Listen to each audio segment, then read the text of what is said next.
Good afternoon, students. I hope you guys are able to hear me, right?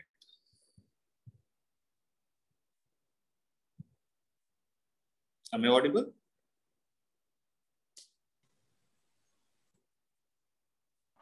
Yes, sir. So what was the last topic we were discussing? Can someone tell me?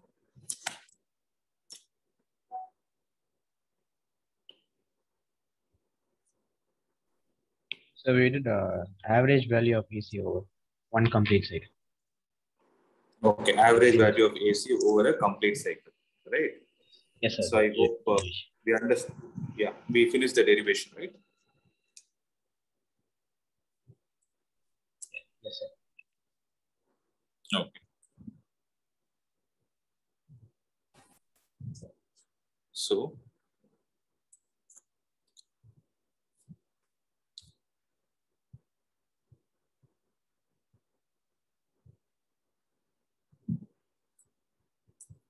okay, we'll get started.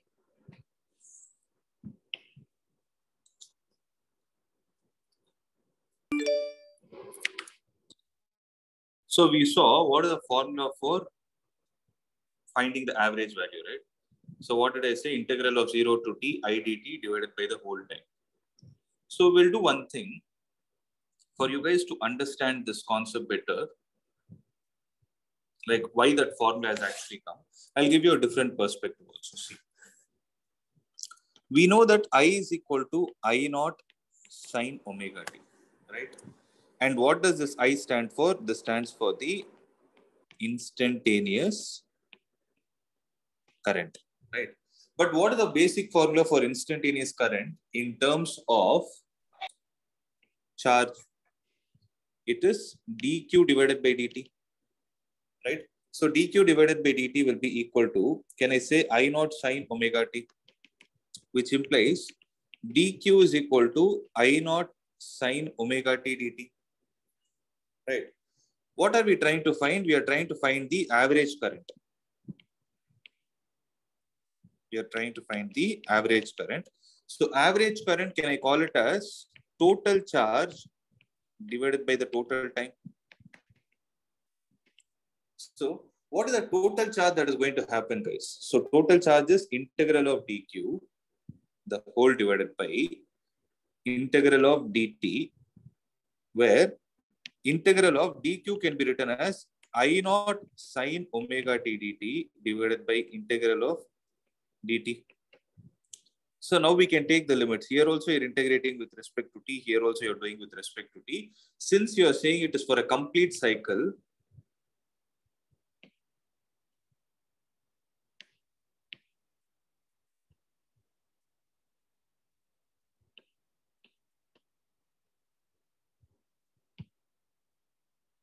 since we are saying it for a complete cycle, this will be between 0 to t and this will be between 0 to t.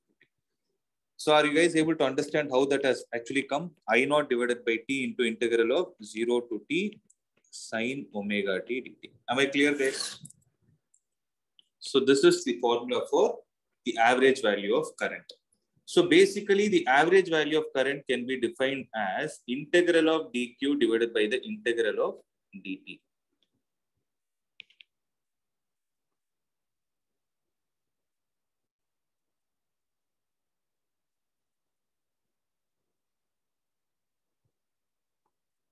Okay.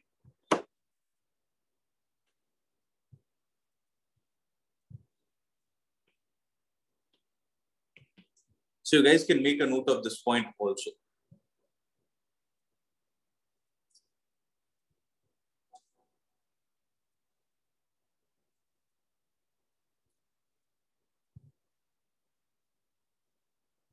Clear? Now see.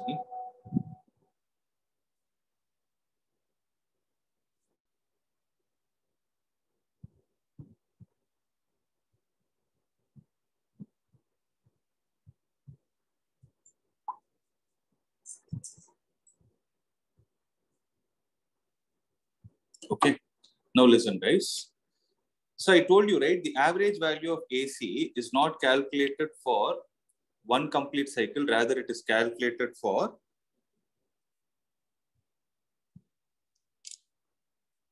half a cycle. So there is a proper definition for it. Okay, let me explain what the definition is. Please write this point.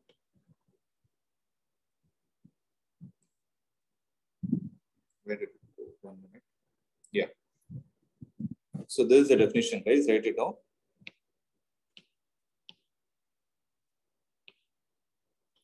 So average value of AC is defined like this. It is defined as that value of direct current. See, here we are trying to talk about alternating current. But with respect to alternating current, what is the issue we are facing? So with respect to alternating current, we have many currents. I is equal to I naught sine omega t. We have instantaneous, we have peak value, we have average value, and we have something called as RMS value. So in order to overcome all these things, what we did is we tried to derive the value of AC in terms of its equivalent DC. So it is defined like this. It is defined as that value of direct current, right, which sends the same charge in a circuit in the same time as sent by the given alternating current in its half time period. Let me explain what it means. Okay, let's try to visualize it diagrammatically. Suppose I have a resistor in my hand. Okay, and the same resistor is here also. Okay, if suppose you use a direct current and you use an alternating current. Okay, now let's say the current that is flowing in the circuit is I. Now what I'm doing is I'm going to have a stopwatch. What are we having? We have a stopwatch, and let's say they both are connected. The direct current source and the alternating current source, they both are connected to the same resistor R at the same time t is equal to 0. Now what will happen? This will start supplying current and this will also start supplying current. When I say supplying current, the charges start flowing in the circuit. Okay. Let's say we stop the stopwatch at time t by 2 here. Here also we stop it at the same time t by 2. Okay. Now let's say this is a 5-volt battery and this is a battery with 311 volt of, okay, I will call it as a 220 volt. 240 volt. Okay. Let's say this is a 240 volt DC source and this is an alternating source with 311 as the peak value. What do I mean by peak value, guys? It is I naught. I'm saying 311 is the peak value of this alternating source. Am I clear till this point? Am I clear till this point? Yes, sir. Right. Now, if this charge is Q and this charge is Q, then what I can say is this alternating current source has an average value of 240 volt. That is the meaning. Now read the definition, you will understand it. It is defined as that value of direct current. Okay, that value of direct current, which sends the same charge in a circuit. So the circuit here is a resistor. In the same time, that is the time t by 2, as sent by the given alternating current in its half time period. Okay, so the average value of AC by default is not calculated for a complete cycle because it comes out to be 0. So if you take half a time period, then we will be able to derive a relation between the average value of AC and the peak value of AC. Okay, let me show you the derivation, then you will understand what I mean.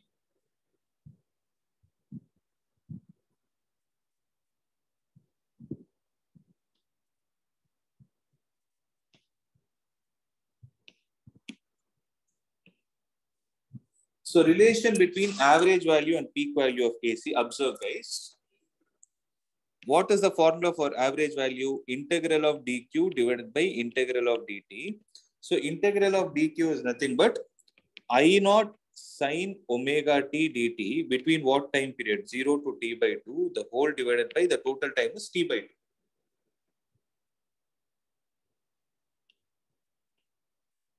right? So 2 I naught by t into integral of sine omega t dt between 0 to t by 2 is equal to 2 I naught divided by t into, what is integral of sine omega t? It is minus cos omega t divided by omega between 0 to t by 2. Now minus 1 by omega will come out. So minus 2 I naught divided by omega into t into cos omega t between 0 to t by 2 is what is left out. So this will be minus 2 I naught divided by omega t into, substitute the upper limit, cos omega t by 2 minus cos 0. Okay. So minus 2 I naught divided by omega t into cos of omega is written as 2 pi by capital T into t by 2 minus cos 0 is 1.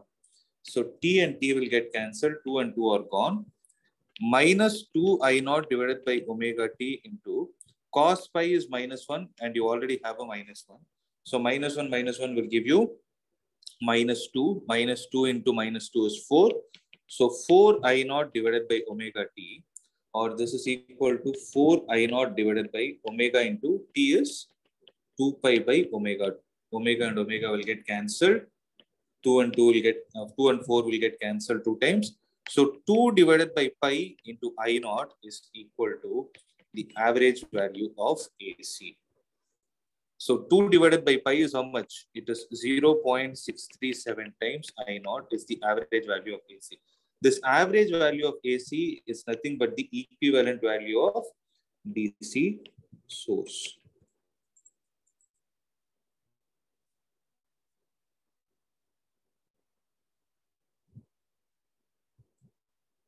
Okay.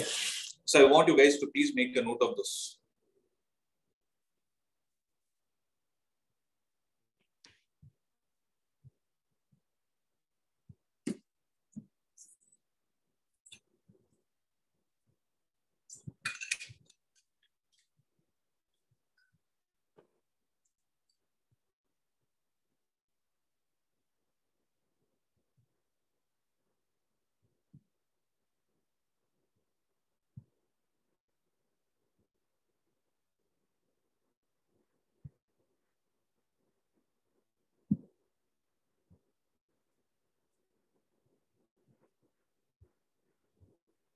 Let me know once you're done, guys.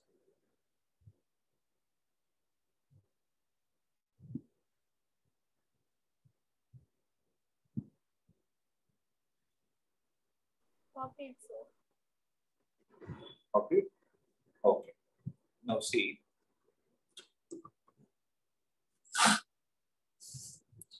If I is equal to I naught, or okay, I'll take I is equal to 10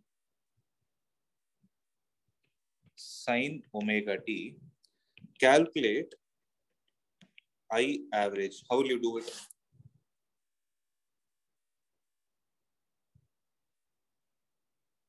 What is I average, guys? It is 0.637 into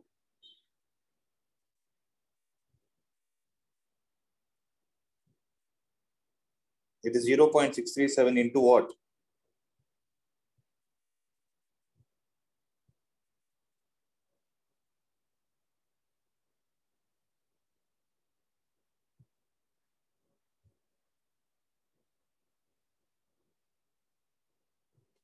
Guys, I asked a simple question. Open your mouth and speak. I gave I is equal to I naught sine omega t, which is 10 sine omega t. And what is the formula for I average? I just gave you the value here, no? 0.637 multiplied with what? I naught. It's 10. I naught, it is 10. Tell that, no? It is 6.37. Okay, what is the meaning of this? Means, if you have a resistor R and you have an AC source whose instantaneous value is 10 sine omega t, then you can replace this AC source with a DC source of how much value?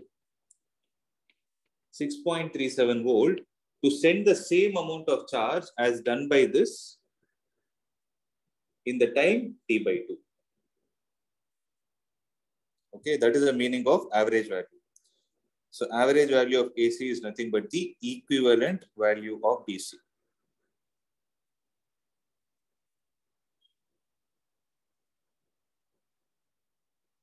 Okay. Next. The next value that we need to see is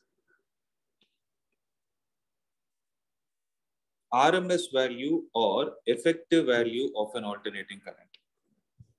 So what is the RMS value or effective value, or sometimes it is also called as virtual EMF. Okay. So the definition for this is something like this. This is also an equivalent direct current only. It is defined as that value of direct current which produces the same heating effect in a given resistor as produced by the given alternating current when passed for the same time. So it is denoted by IRMS, I virtual, or I effective. Okay. So the meaning of this is, let's say you have a resistor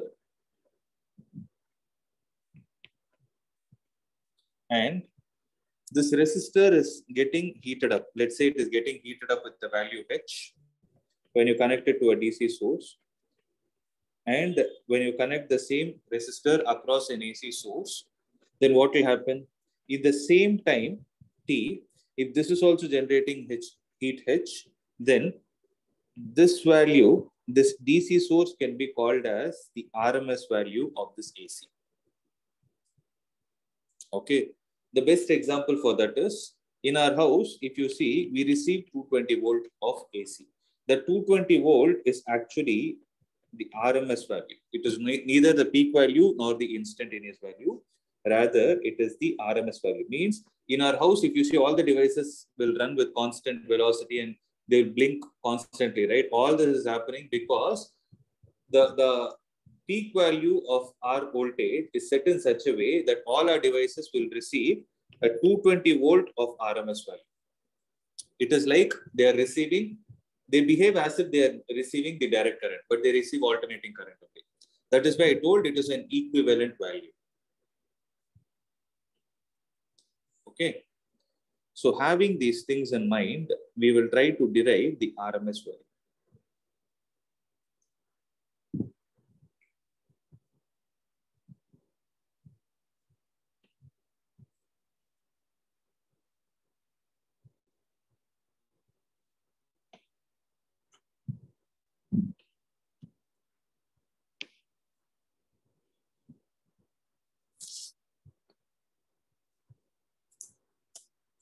RMS value, like, yeah, what is the definition, guys? It is that value of DC which produces the same heating effect as that produced by an alternating current in the same time interval.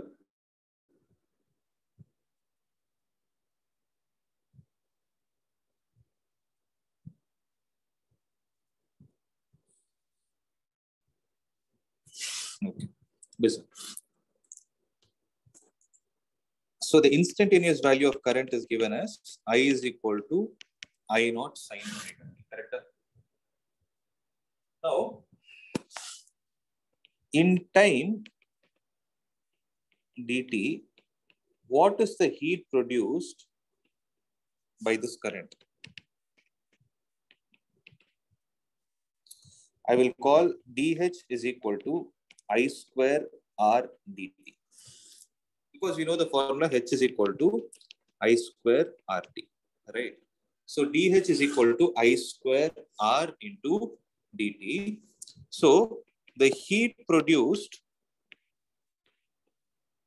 in time capital T will be how much? H is equal to integral of I square R dt between 0 to capital T. Okay. So remember, this is the heat produced by AC source. Okay. Now, what is going to be the heat produced by DC source?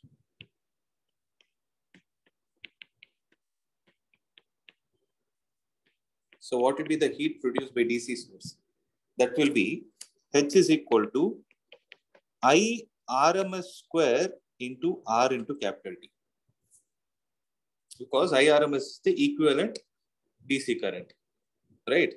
So if you take this as 1 and this as 2, 1 will be equal to 2, which implies I RMS square R into capital T is equal to integral of 0 to T I square R dt. Okay. Now see. If I take the right hand side alone, it will become integral of 0 to T. I square is I naught sine omega T the whole square into R into dt. Okay. So this will be equal to I naught square into integral of sine square omega, or I will take this R outside. I naught square R into sine square omega T dt between 0 to capital T.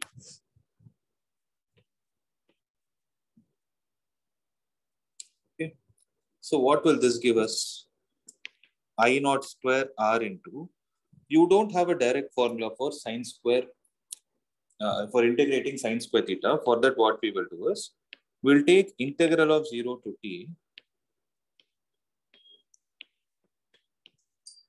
1 minus cos 2 omega T divided by 2 into dt.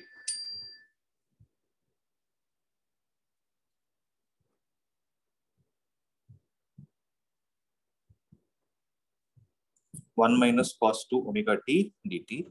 So this will be equal to I naught square R divided by 2 into integral of dt between 0 to T minus integral of cos 2 omega T dt between 0 to T.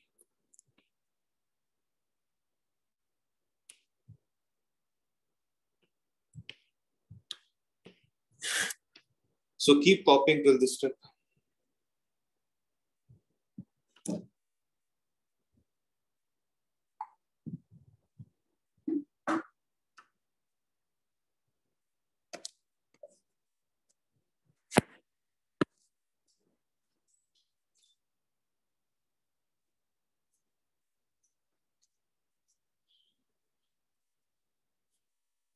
Let me know once you're done.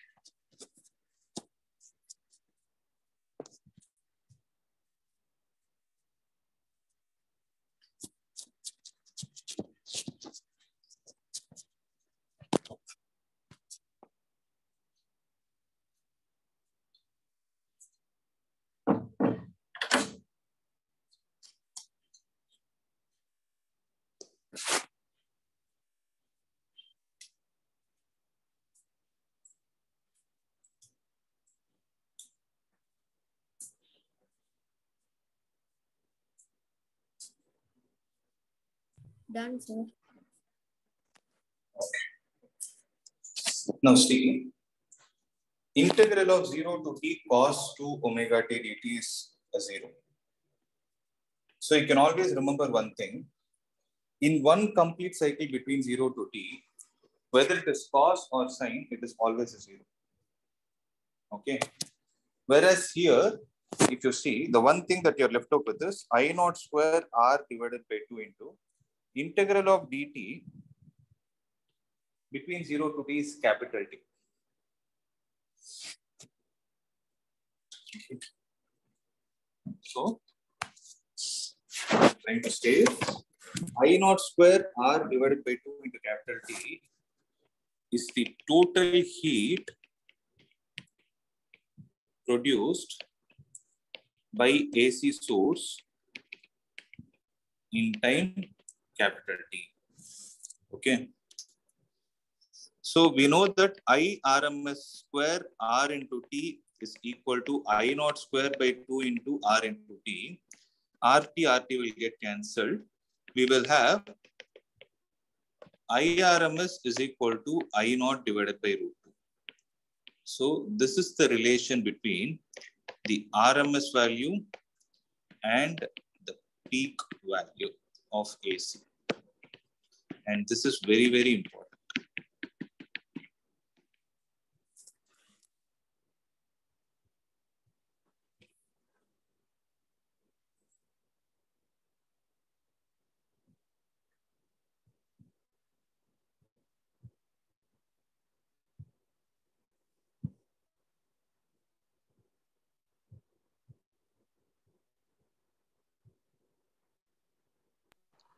Sir, the square is for both I0 and 2, sir. Yeah, it is for both. No. Square is not for that. Only for 2 in the denominator, it is only this thing. So when you take square root, IRMS square is equal to I0 square by 2, no? When you take square root, Oh, it will okay, be like sir. this. Yeah, yes, sir. Understood. Yeah.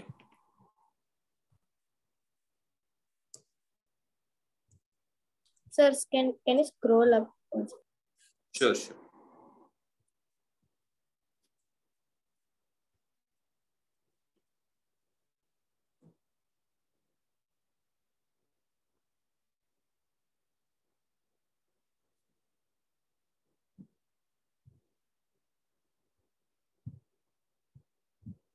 can you go a little more up? Sir, is this fine? Yes.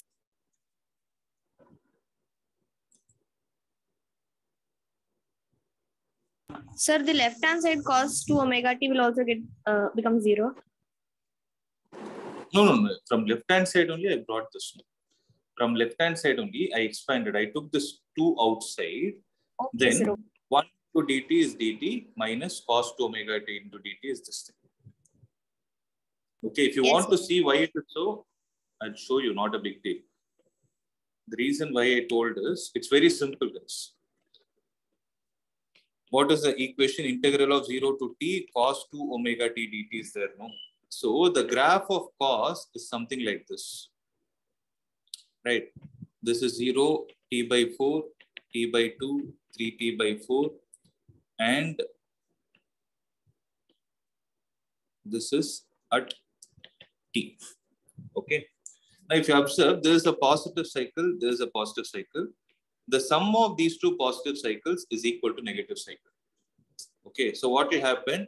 This value and this value will be positive, and this value will be exactly negative of the positive value. That is why they get cancelled and answer comes out to be 0.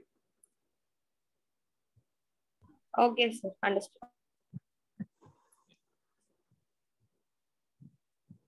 So this is all about the RMS value.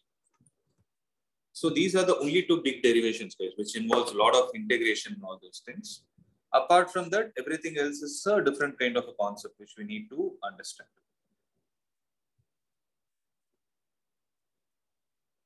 Okay. So in this chapter, the most important point that we'll be concentrating upon is we will see the relation between the input E is equal to E naught sine omega t and the output I is equal to I naught sine of omega t plus 5.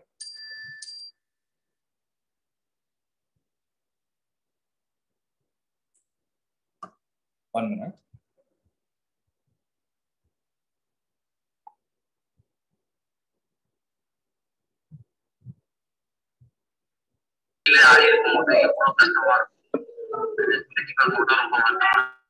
Mic is on, please switch it off.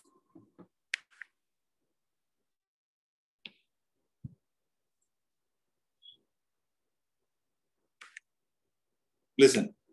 So we will be seeing the relation between these three things. Means if you give or connect a device with this value of EMF across any passive element. When I say passive element, it can be a resistor, capacitor, or inductor. When you connect it across any passive element, we will get an output like this, where the output value phi is there, no? That phi is called as the initial phi. The phi can be 0 or pi by 2 or minus pi by 2, or it can be any other value also. Okay. So it is not like they both are going to be in the same phase. There might be a phase difference also, right?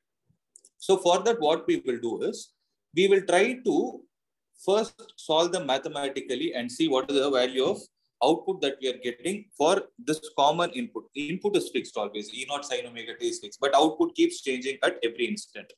Okay. Now,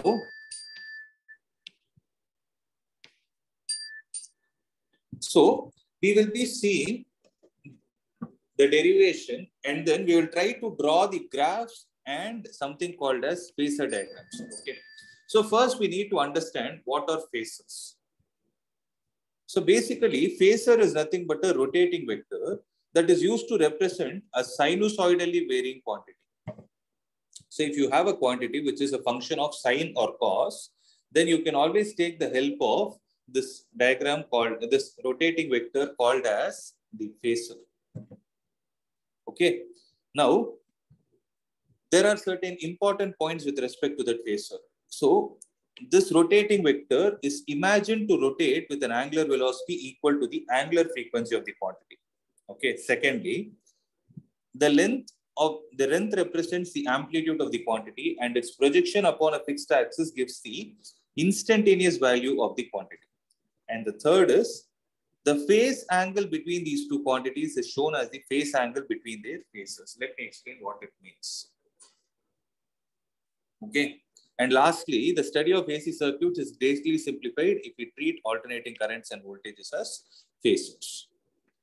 So what they're trying to say is, see, when you draw a graph, right? When you draw a graph, you take the x-axis as time and the y-axis as EMF or current, right? Whereas when you draw a phasor diagram,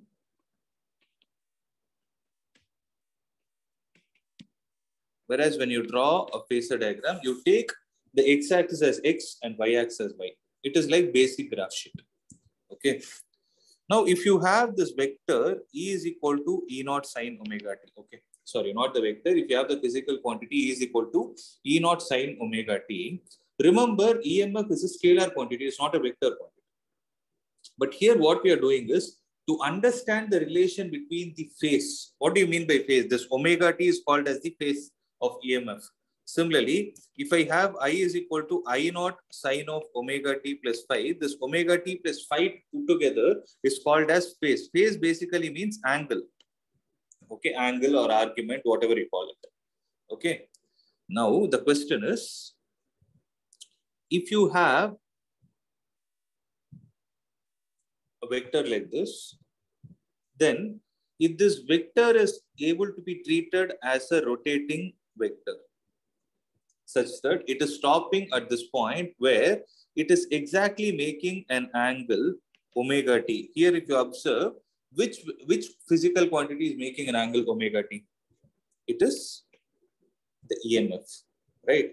So that is what they meant in the first point. What is the first point they mentioned? The first point they mentioned is the vector is imagined to rotate with an angular velocity equal to the angular frequency of that quantity. The angular frequency here is omega. So this vector will also revolve with an angular velocity omega. That is what they meant. Okay. Secondly, the length of this vector, if I take this point as O and this point as A, the length of the vector gives the magnitude. Its length represents the amplitude of the quantity, magnitude of the amplitude. Okay, amplitude of the quantity, and its projection upon a fixed axis gives the instantaneous value of that quantity. Meaning, OA is equal to E naught, and from the end point, if you drop a perpendicular onto the axis, okay, if you drop a perpendicular onto the axis, these are called as projections. Okay, so the projection on the y-axis in this case is E naught sine omega t. Okay, and the projection here is E naught cos omega t. So how did we get this? It is very simple. This is y, this is E naught. Then what is y divided by E naught, guys? From the right angle triangle. It is sine omega t. So y will be equal to E naught sine omega t. Okay. So this height is E naught sine omega t. But what is E naught sine omega t? It is the instantaneous value. So there are two important points to be noted. What is it?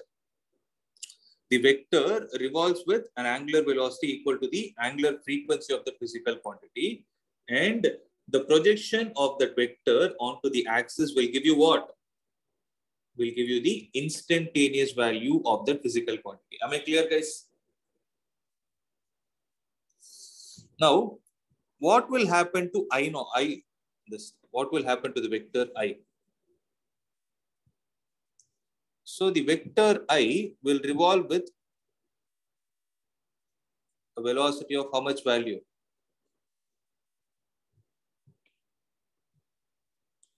It will rotate with a velocity of omega t plus phi. Okay, so the angle it is making is omega t plus phi. If I take this point as B, what is OB equal to? You guys tell me.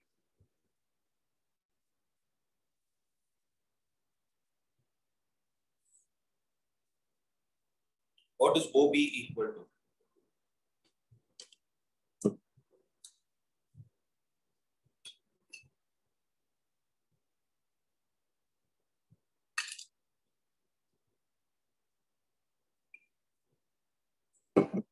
Guys, I told you yesterday that this chapter is not easy. Only if you open your mouth and speak, I'll understand whether you are thought about it. What did I say is the distance between, what is the length of this vector called as?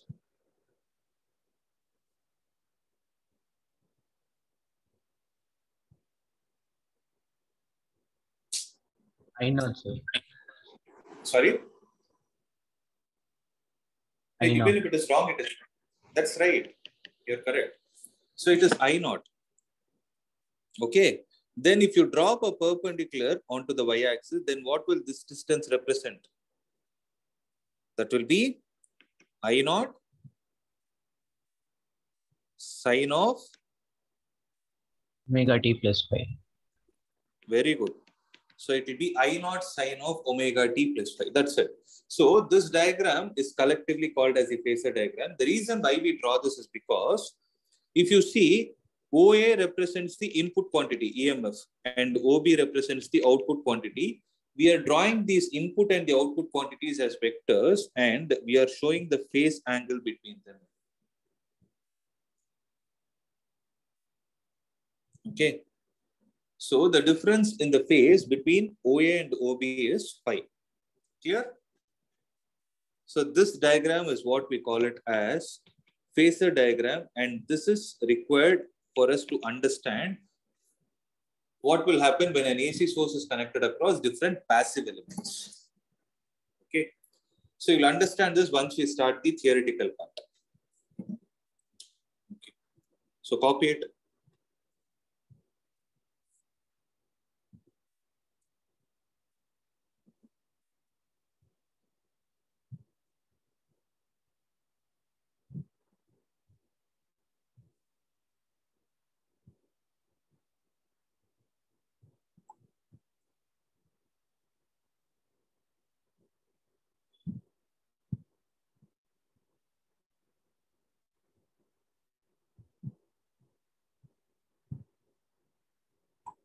Okay. Moving on to the next concept.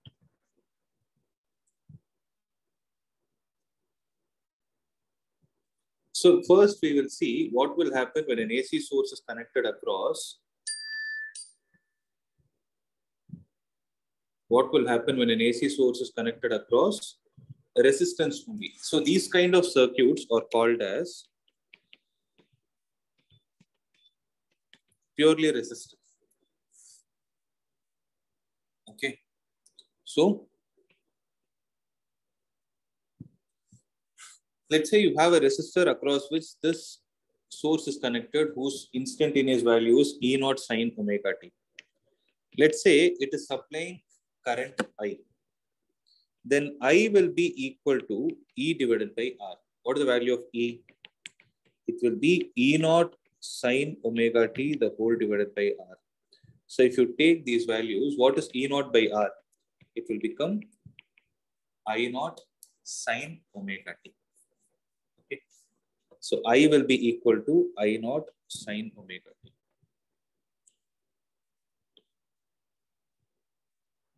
Okay. So that's it. That is the derivation. So as I told you already, we need to draw the graphs and then we need to observe the phasor diagram. So observe, guys.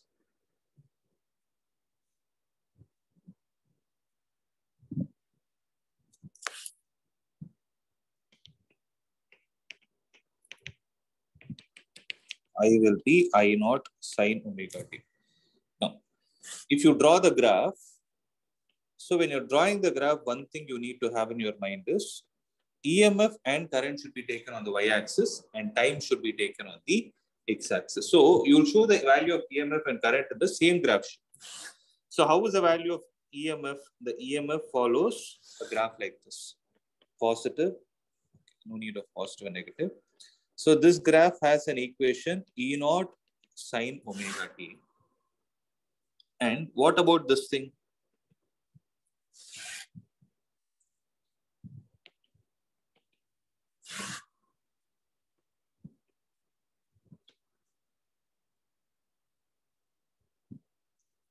So this will be the graph for I0 sine omega t, where this height is E0 and this height is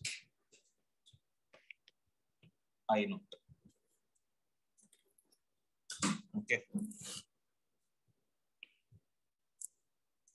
So this is the graphical representation.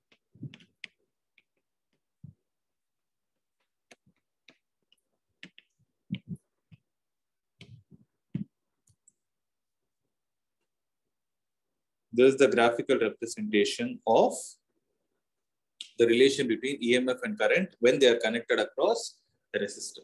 So an important point that you can observe is we can say that EMF and current are in phase. Means as soon as you pass the, as soon as you give the EMF to the resistor, current will start flowing through it in the same phase, but maybe with a lesser magnitude. Okay, this is graphical representation. Now, we will see how to draw the phasor diagram. So if you see the phasor diagram, it will be something like this.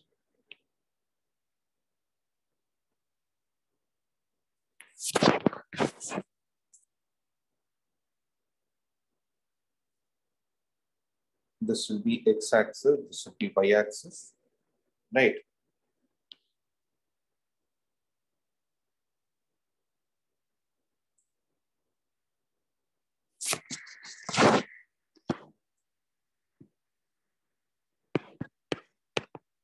This is omega. Okay. So EMF is making an angle omega t with the x-axis. Then what about current, guys? Where should current be? According to the concept of phasor diagram, in this context, where will the value of current be?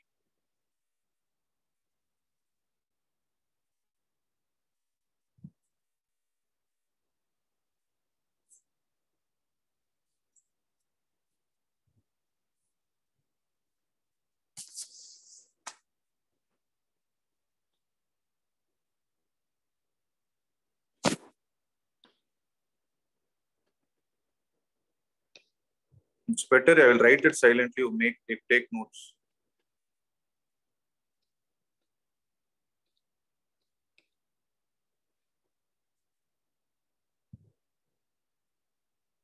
Okay, copy it.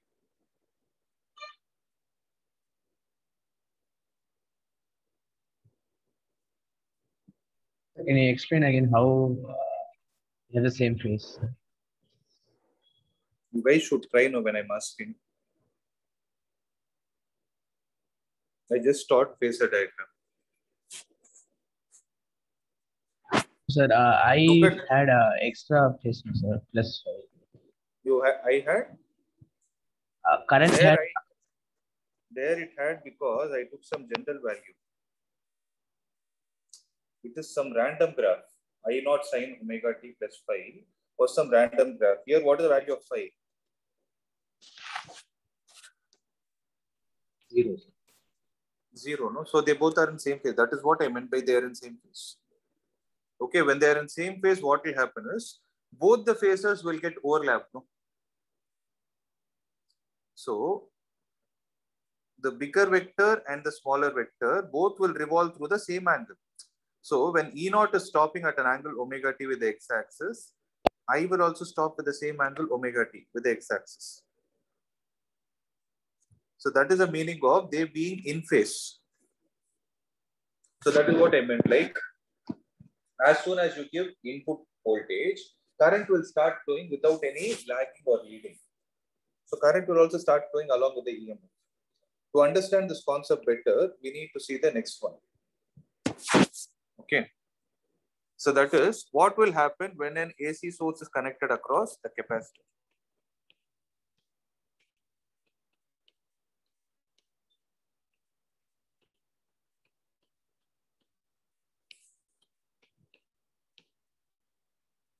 So what will happen when an AC source is connected across a capacitor? See, suppose you have a capacitor like this.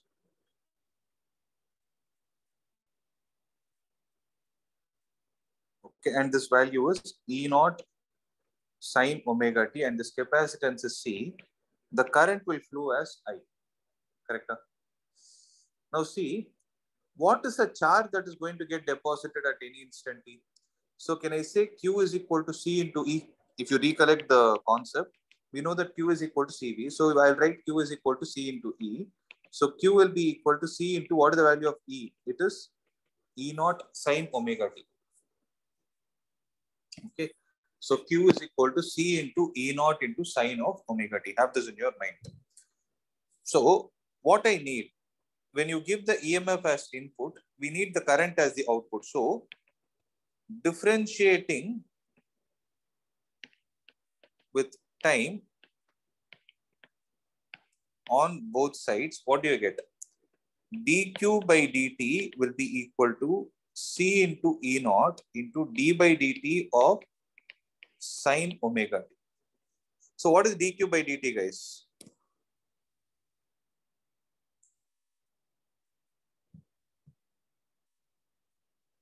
So dq by dt is I.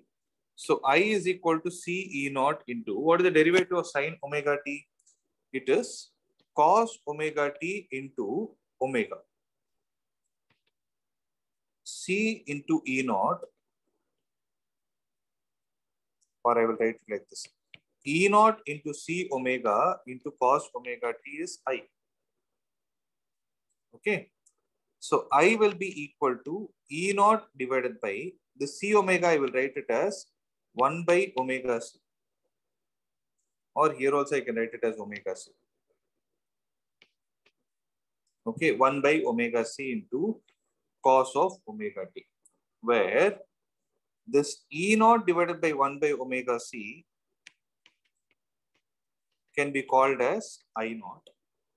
Okay, and this 1 by omega C, we will call it as XC, which is nothing but the reactance of capacitor. Okay, what do I mean by reactance of capacitor is, if you observe, is this formula not looking something like EMF divided by resistance? Because current is generally defined as the EMF divided by the resistance value. So E naught divided by 1 by omega C. That 1 by omega C is what I'm calling it as XC. So reactance is nothing but it is equivalent to the resistance offered by a capacitor. So the amount of resistance offered, it is equivalent to the resistance offered by a resistor. So the amount of resistance offered by a capacitor to the flow of charge is what is called as reactance. Okay. So XC will be equal to 1 divided by omega C, guys.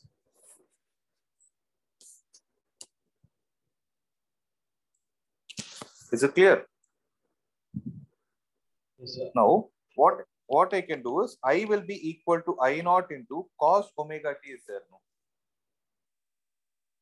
This cos omega t. If you observe, the input is in terms of sine, so the output should also be in terms of sine. So for that, what we do is we write it as I naught sine of, observe how I'm going to write it as omega t plus pi by 2. Because see, cos theta is nothing but sine of pi by 2 minus theta or sine of pi by 2 plus theta.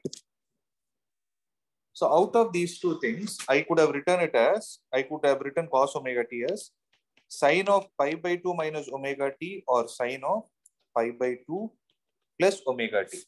But since the input had a positive value of omega t, we need to ensure that the output is also having a positive value of omega t. Okay. So it will be omega t plus pi by 2. Then this is the value. I is equal to I naught sine of omega t plus pi by 2. Now you're able to understand. Someone asked me, why you wrote omega t plus 5 there. I told, right, that 5 can be anything. 5 can be 0, plus 5 by 2, minus 5 by 2, 45 degrees, whatever it is. So aren't you getting in this context as 5 by 2? Are you guys able to understand what I'm trying to say?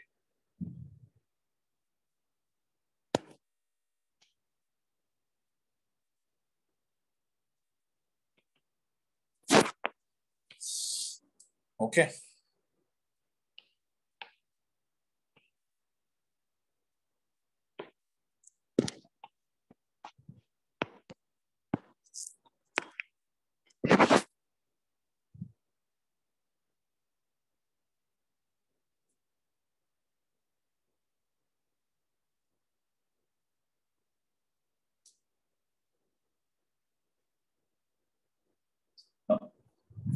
When you draw the graphical representation, what will happen is,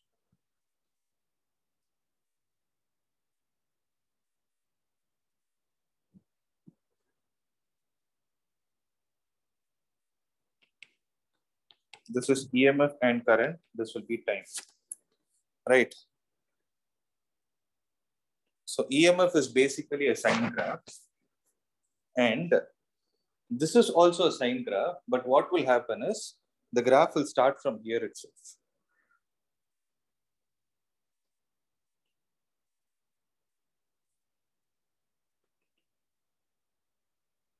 So here what is happening is, if this is called as E naught sine omega t, this graph will be I naught sine of omega t plus 5 by 2. So what I'm trying to tell here is, the current and the voltage are out of phase by an angle of 90 degrees. So this is the context where we say EMF is lagging the current by pi by 2, or current is leading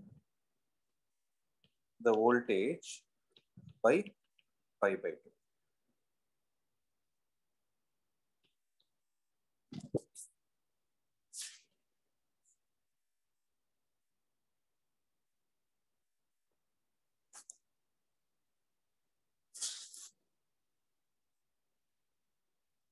Okay.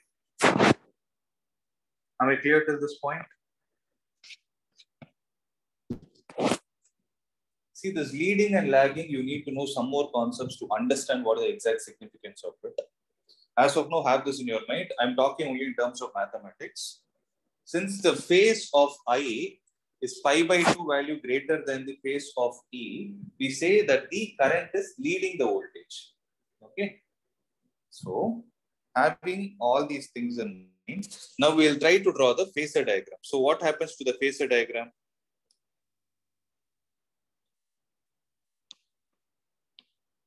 So, if the EMF is making an angle of omega t, okay, if this angle is omega t, where this is for the EMF, then how should I draw the current?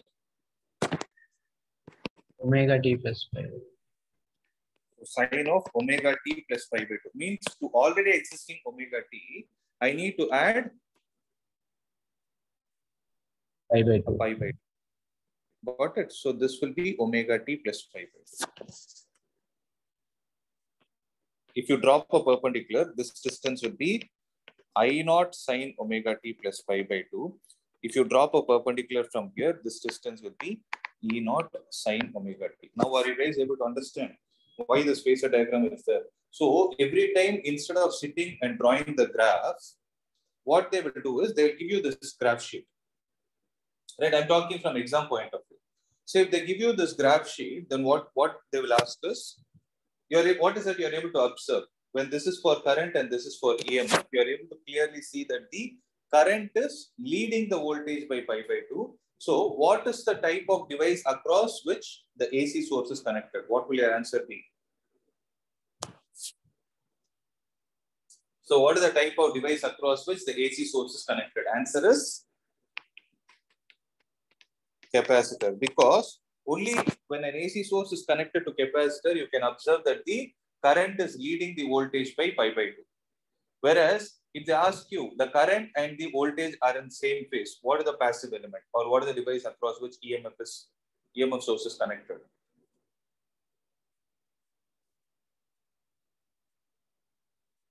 What is the answer? Resistor, EMF sir. and very good. That's it.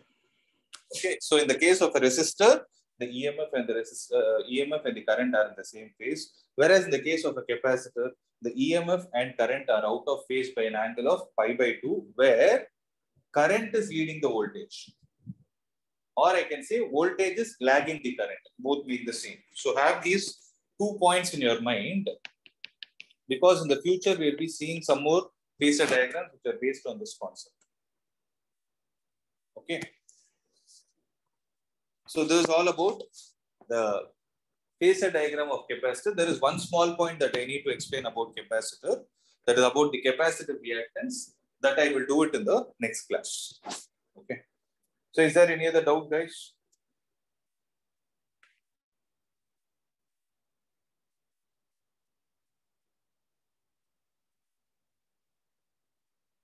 No, Is sir. there any other doubt? No, sir. Okay. We can wind it up then. Sir, will you ask derivations in the exam, sir? Obviously, they won't ask, but you need to know. No, they won't ask, but what if the question is a part of the derivation? Okay, sir. So the Saturday's exam, it is also a subjective point of exam, sir. Oh, this one, I will ask. Yes, sir. I will ask. Yeah, I will ask. I'll ask everything, derivation problems, everything will be asked. Okay, sir. Thank you, sir. Yeah. Thank you, sir.